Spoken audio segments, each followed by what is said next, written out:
ଲକ୍ଷରେ ଗୋଟିଏ ହୋଇଥାନ୍ତି ଏହି 21 ପ୍ରକାରର ସ୍ତ୍ରୀ ଲୋକ। ସାଙ୍ଗମାନେ, ମୁଁ ଆଜି ସାମୁଦ୍ରିକ ଶାସ୍ତ୍ର ଅନୁସାରେ ସୌଭାଗ୍ୟଶାଳୀ ସ୍ତ୍ରୀମାନଙ୍କର ଶରୀରରେ ଥିବା ଲକ୍ଷଣ ଆଧାରରେ ତାଙ୍କର ଭବିଷ୍ୟତ ଓ ବ୍ୟକ୍ତିତ୍ୱ ବିଷୟରେ ଜଣାଇବାକୁ ଯାଉଛୁ।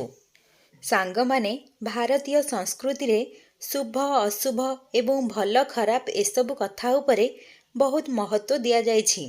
ଆମର ଜ୍ୟୋତିଷ ଶାସ୍ତ୍ର ହେଉଛି ବିରାଟ ବଡ଼ ସମୁଦ୍ର ଭଳି, ଯେଉଁଥିରେ ପ୍ରତ୍ୟେକ ଜିନିଷ ପଛରେ ଥିବା ଅର୍ଥକୁ ବିସ୍ତୃତ ଭାବରେ ବର୍ଣ୍ଣନା କରାଯାଇଛି।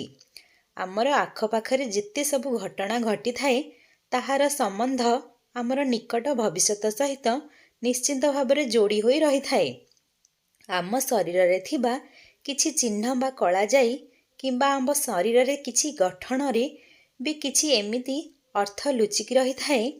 ଭଗବାନ ପ୍ରତ୍ୟେକ ମନୁଷ୍ୟର ଶରୀର ଗଠନକୁ ଅଲଗା ଅଲଗା ଭାବରେ ତିଆରି କରିଛନ୍ତି।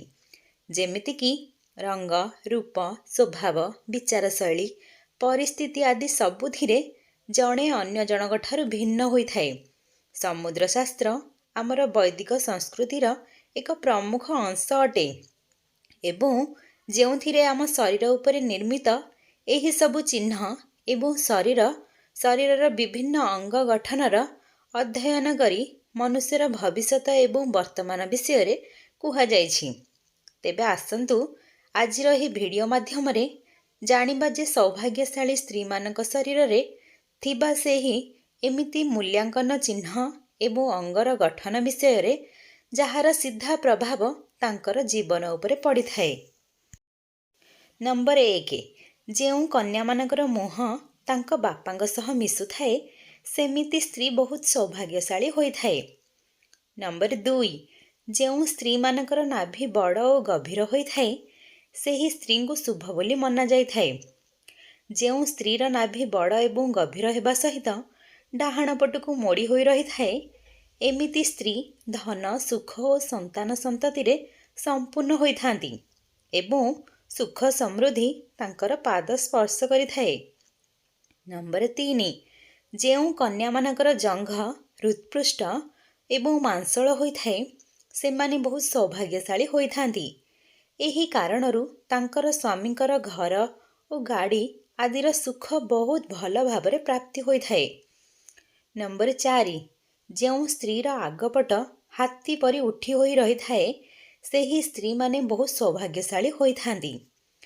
ସେ ତାଙ୍କ ସ୍ୱାମୀଙ୍କ ପାଇଁ ବହୁତ ଭାଗ୍ୟଶାଳୀ ମଧ୍ୟ ହୋଇଥାନ୍ତି।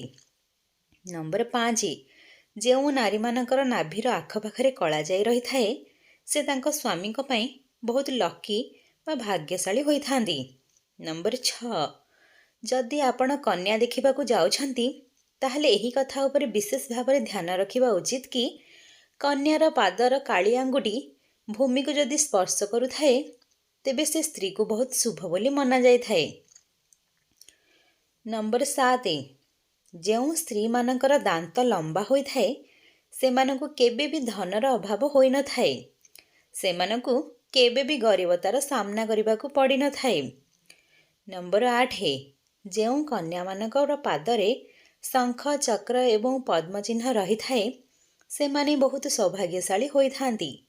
ଏମିତି ସ୍ତ୍ରୀମାନେ ଜୀବନରେ ବହୁତ ଆଗକୁ ବଢ଼ିଥାନ୍ତି। ନମ୍ବର 9, ଯେଉଁ ମହିଳାମାନଙ୍କର କେଶ ଲମ୍ବା ହୋଇଥାଏ, ସେମାନଙ୍କୁ ବହୁତ ଭାଗ୍ୟଶାଳୀ ବୋଲି ମନାଯାଇଥାଏ। ଏହି ସ୍ତ୍ରୀମାନଙ୍କୁ ନିଜର ଭାଗ୍ୟ ବଳରେ ସବୁ ସୁଖ ଆନନ୍ଦ ମିଳିଥାଏ। ନମ୍ବର 10, ଯେଉଁ ଯୁବତୀମାନଙ୍କର ଆଖି ପଦ୍ମ ଫୁଲର ପାଖୁଡ଼ା ସମାନ ଏବଂ ଆଖି ଭିତର ଅଂଶଟି କ୍ଷୀର ଭଳି ଧଳା ହୋଇଥାଏ, ଏହି କନ୍ୟାମାନେ ନିଜ ସ୍ୱାମୀଙ୍କ ପାଇଁ ଭାଗ୍ୟବର୍ଦ୍ଧକ ହୋଇଥାନ୍ତି। ନମ୍ବର 11, ଯେଉଁ ସ୍ତ୍ରୀମାନଙ୍କର ଲଲାଟ ସମତଳ ଏବଂ ସିନ୍ଦୁର ଲଗାଇବା ସ୍ଥାନ ବହୁତ ଉନ୍ନତ ହୋଇଥାଏ, ଏମିତି ସ୍ତ୍ରୀ ବହୁତ ସୌଭାଗ୍ୟଶାଳୀ ହୋଇଥାନ୍ତି ଏବଂ ତାଙ୍କର ସ୍ୱାମୀଙ୍କର ଆୟୁଷ ମଧ୍ୟ ବହୁତ ଲମ୍ବା ହୋଇଥାଏ। ନମ୍ବର 12, ଯଦି ଝିଅମାନଙ୍କର କେଶ ଘନ, କଳା ଓ କୁଣ୍ଡ ଭଳି ମୋଡ଼ି ହୋଇ ରହିଥାଏ, ତେବେ ସେମାନେ ବହୁତ ଭାଗ୍ୟଶାଳୀ ହୋଇଥାନ୍ତି। ନମ୍ବର 13, ଯେଉଁ ସ୍ତ୍ରୀମାନଙ୍କର କାନର ଉପର ଭାଗ ଚଉଡ଼ା ଏବଂ ତଳ ଭାଗ ସରୁ ହୋଇ ରହିଥାଏ, ସେହି ସ୍ତ୍ରୀମାନେ ବହୁତ ଭାଗ୍ୟଶାଳୀ ହୋଇଥାନ୍ତି ଏବଂ ତାଙ୍କର ଆୟୁଷ ବହୁତ ଲମ୍ବା ହୋଇଥାଏ। ନମ୍ବର 14, ଯେଉଁ ସ୍ତ୍ରୀମାନଙ୍କର ବେକ ଲମ୍ବା ହୋଇଥାଏ ସେମାନଙ୍କୁ ବହୁତ ମଙ୍ଗଳକାରୀ ବୋଲି ମନାଯାଇଥାଏ।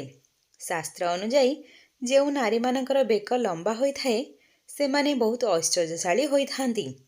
ସେ ଥିବା ଅବସ୍ଥାରେ ତାଙ୍କ ସ୍ୱାମୀଙ୍କର କେବେ ବି ଧନର ଅଭାବ ହୁଏ ନାହିଁ। ନମ୍ବର 15, ଯେଉଁ ସ୍ତ୍ରୀମାନଙ୍କର ପାଦର ଗୋଇଠି ଗୋଲାକାର ଏବଂ କୋମଳ ହୋଇ ରହିଥାଏ ସେହି ସ୍ତ୍ରୀମାନେ ବହୁ ସୁଖ ସୁବିଧା ଭୋଗ କରିଥାନ୍ତି। ତାଙ୍କର ଏହି ଗୁଣ କାରଣରୁ ତାଙ୍କର ପରିବାରର ସମସ୍ତଙ୍କର ଲାଭ ହୋଇଥାଏ। ନମ୍ବର 16, ଯେଉଁ କନ୍ୟାମାନଙ୍କର ପାଦର ଆଙ୍ଗୁଳି ଗୋଲାକାର ଏବଂ ଉଠି ହୋଇ ରହିଥାଏ ସେହି ଝିଅମାନେ ତାଙ୍କ ପରିବାର ପାଇଁ ବହୁତ ଭାଗ୍ୟଶାଳୀ ହୋଇଥାନ୍ତି। ନମ୍ବର 17, ଯେଉଁ ସ୍ତ୍ରୀମାନଙ୍କର ପାଦର ଗୋଇଠି ସର୍ପାକାର ଏବଂ ପାଦରେ ତ୍ରିକୋଣ ଚିହ୍ନ ହୋଇ ରହିଥାଏ ସେମିତି ସ୍ତ୍ରୀ ବହୁତ ଭାଗ୍ୟବତୀ ହୋଇଥାନ୍ତି। ପାଦରେ ତ୍ରିକୋଣ ଚିହ୍ନ ଅର୍ଥାତ୍ ଚାଲାକ ହୋଇଥାନ୍ତି, ଯିଏ ନିଜର ବୁଦ୍ଧି ଏବଂ ବିବେକ ଦ୍ୱାରା ନିଜର ଘର ପରିବାରକୁ ଖୁସିରେ ରଖିଥାନ୍ତି। ନମ୍ବର 18, ଯେଉଁ ମହିଳାମାନଙ୍କର ଆଖି ବଡ଼ ହୋଇଥାଏ ସେମାନେ ବହୁତ ଦୟାଳୁ ପ୍ରବୃତ୍ତିର ହୋଇଥାନ୍ତି। ତାଙ୍କ ଭିତରେ ଦାନ ପରୋପକାରର ଭାବନା ସବୁବେଳେ ରହିଥାଏ। ସେ ନିଜ ସହିତ ନିଜ ପରିବାରର ବହୁତ ଭଲ ଭାବରେ ଧ୍ୟାନ ରଖିଥାନ୍ତି। ଯେଉଁ ଘରେ ତାଙ୍କର ବିବାହ ହୋଇଥାଏ ସେ ଘର କେବେ ବି ଧନର ଅଭାବ ସାମ୍ନା କରିବାକୁ ପଡ଼ିନଥାଏ। ନମ୍ବର 19, ଯେଉଁ ସ୍ତ୍ରୀମାନଙ୍କ ଶରୀରର ଡାହାଣ ଅଂଶ ଅପେକ୍ଷା ବାମ ଅଂଶରେ ଅଧିକ କଳାଯାଇ ରହିଥାଏ ସେହି ଝିଅମାନଙ୍କୁ ନିଜର ପରିବାର ପାଇଁ ବହୁତ ଭାଗ୍ୟଶାଳୀ ବୋଲି ମନାଯାଇଥାଏ।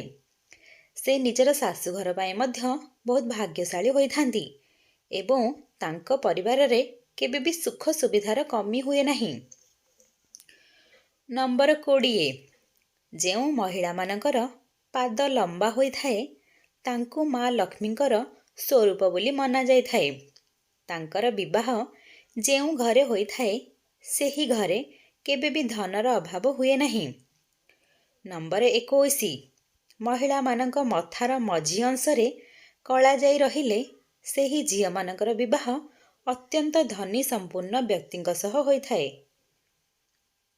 ବନ୍ଧୁଗଣ, ଯଦି ଆପଣମାନଙ୍କୁ ଏହି ଭିଡ଼ିଓଟି ଭଲ ଲାଗିଛି କିମ୍ବା ଆପଣମାନେ ଏହି ଭିଡ଼ିଓରେ ସହମତ ତେବେ ଏହି ଭିଡ଼ିଓଟିକୁ ଲାଇକ୍ କରନ୍ତୁ, ସେୟାର କରନ୍ତୁ ଓ କମେଣ୍ଟ ମାଧ୍ୟମରେ ସବୁ କିଛି ତ୍ରୁଟି ବିଷୟରେ ଲେଖନ୍ତୁ ଏବଂ ଏହି ସବୁ ଲକ୍ଷଣ ଥିବା ଝିଅମାନଙ୍କର ନାମ ମଧ୍ୟ କମେଣ୍ଟରେ ଲେଖିବାକୁ ଭୁଲନ୍ତୁ ନାହିଁ ଏବଂ କମେଣ୍ଟରେ ମା ମହାଲକ୍ଷ୍ମୀଙ୍କ ନାମ ମଧ୍ୟ ଲେଖିଦିଅନ୍ତୁ।